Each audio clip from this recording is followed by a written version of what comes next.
Thanks for tuning into the market wrap. And what a splendid day. World markets, by and large, celebrated Joe Biden's recovery, and India is no different.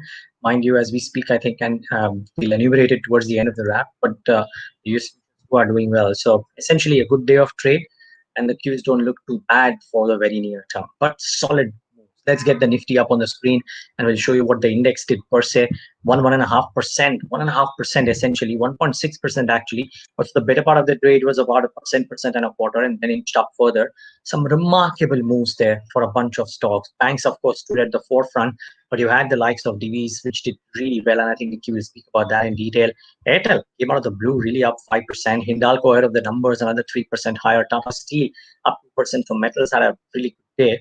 And as you can see, just about 8 stocks on the Nifty down in the red, almost everything else in the green, tells you a picture of how broad the rally was. Save for an odd Cipla, there are not too many stocks which are sulking either. So net, a very good day of trade. The question is, can this move ahead?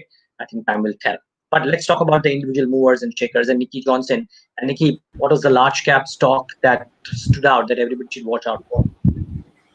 Clearly, it was Divis Lab, and good set of performance coming in from that company. The earnings were rather solid, splendid, on account of which we saw that upgrade coming in from at least Jefferies and other few brokerages. Jefferies Jefferies upgraded the counter to buy as compared to hold. Earlier, it revised the target price to around 3,772 rupees from earlier price of around 3,159. This is on account of the sustained revenue and the higher gross contribution. Going forward, it expects a surprise coming in on the revenue and the margin side. It expects the new custom synthesis capex to add to the earning visibility on the company. And at this point of time, it suggests that the valuation remains rather expensive, but there is a good potential for the stock to go up and kind of give an earning visibility surprise on both the revenue as well as the margin front. So overall, a good session of trade coming in for Divis Lab. What are you picking up, Niraj, from the mid-cap space as a whole? I mean, it was a good day of trade, you have to admit, right, at the broader end of the spectrum too. And if we get that MOV function on the screen, you will see the number of gainers to losers, 321 gaining to 175 declining, which just shows the extent of the move that happened. And you can see within the gainers and the losers list as well. The top 15 losers actually had some stocks which just lost about 2.5%. But look at the gainers list, some smart moves. So when the numbers were rock solid. By the way, some massive quarter-on-quarter jump in revenues, profitability, and YOY too, and which is around 1.3 million shares. That stock did very well. There was some strength in credit access, Grameen, Adani Transmission, and all the Adani Group stocks today. By the way, Adani Transmission, Adani Enterprises, all of these reasonably okay for itself. The non-Nifty names, that is. Some strength in Motherson Sumi, up about 5%. GPAR back to winning ways.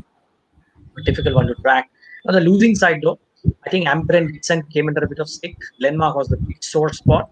And Care Ratings, which has had a fabulous move the last few days, came under a little bit of pressure. But yeah, I think Pharma, by and large today, did sulk, save for Divis. So Nickey spoke about Divis, and that did well.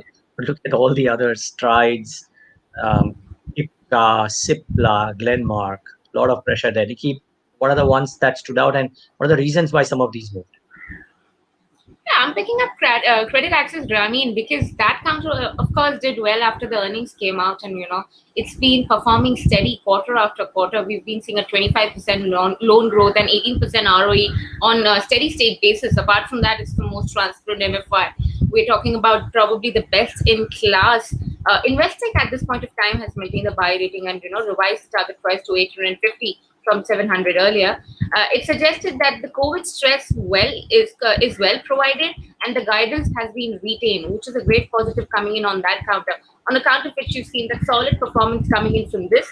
Apart from that, I think Niraj, you're going to concur with the point that all the real estate stocks did exceedingly well before the earnings came out, and just when the earnings they've been out, you've seen a massive amount of profit booking coming in. Case in point being Soba, something like that. We also saw a trend coming in like DLF. I don't know if it's a pump and dump strategy of sorts where investors are just buying into probably hopes, and then the performance seems to be disappointing them.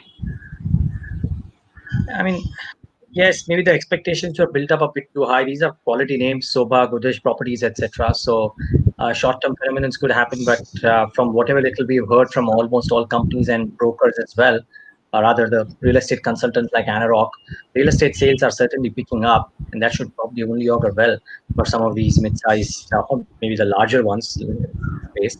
Let's wait and watch if that continues to work in their favor or no. But lots of things to watch out for. I mean, is that the mid-cap space, Nickey? And if so, what should one watch out for when it comes to the globe?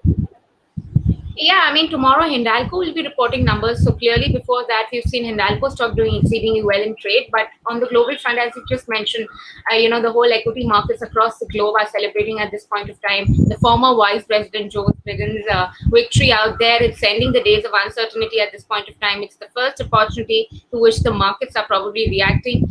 At this point of time, President Donald Trump has not conceded, but has yet to mount a legal challenge, which analysts see a very bleak chance of this happening. I mean, they see overall it seems to be like the mood is pretty sanguine. Reacting which, European market at this point of time is trading positive. U.S. stock futures are, indicating to a positive Wall Street opening also. So not we are looking at a good picture coming in from the globe, of course. And there are a bunch of earnings which are expected to keep the markets buzzing. But that's that in terms of market wrap. Stay tuned into Bloomberg Quint.